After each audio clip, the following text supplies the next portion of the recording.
way too hard for me.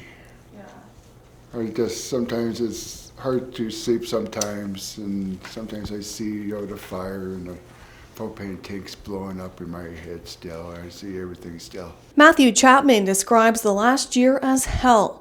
Chapman, who has a developmental disability, was displaced twice from his home while losing his parents and brother in the process.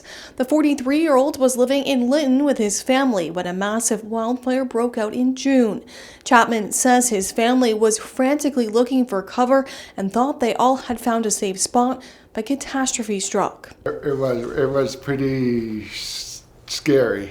Yeah. Heard a fire and see the fire, heard the propane tanks blowing, and I took off look for Rambo, and Jeff was behind, get Mom and Dad out, and I guess the power pole burnt up, and I guess the power line went on top of my parents and killed my parents. Chapman's parents were in their 60s. Sharon Schnurr met Chapman in a hotel in Abbotsford after she was forced to evacuate due to the White Rock Lake fire.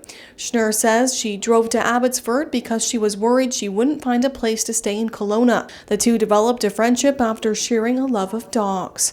Just under 6 months later, Chapman found himself in Merritt, staying in a hotel when he was frantically told to leave because of flooding. His wire's coming pretty quick. With no one to turn to, Schnurr came to Chapman's rescue.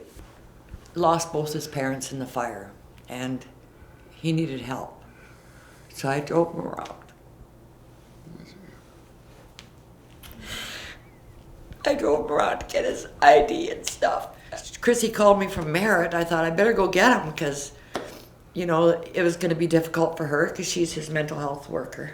And she was being evacuated too, so I thought, I love Matt, and I thought I should go get him and maybe give him a place to stay. Schnurr welcomed Chapman and his dog Smokey with open arms. She says she's hoping she can keep Matthew for good. Matthew wants to stay, and I want him to stay with me. I was so happy, and I didn't know she was going to put me in her house, in her life.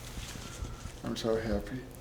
Me too. Touched by Chapman's story, the Okanagan Humane Society decided to donate their services to help Matthew and his dog Smokey. The Okanagan Humane Society says their goal is to keep owners and pets together. I was so happy and so happy saw Smokey back again, and back in my arms again. For Castanet News, I'm Alice Nearhart in Kelowna.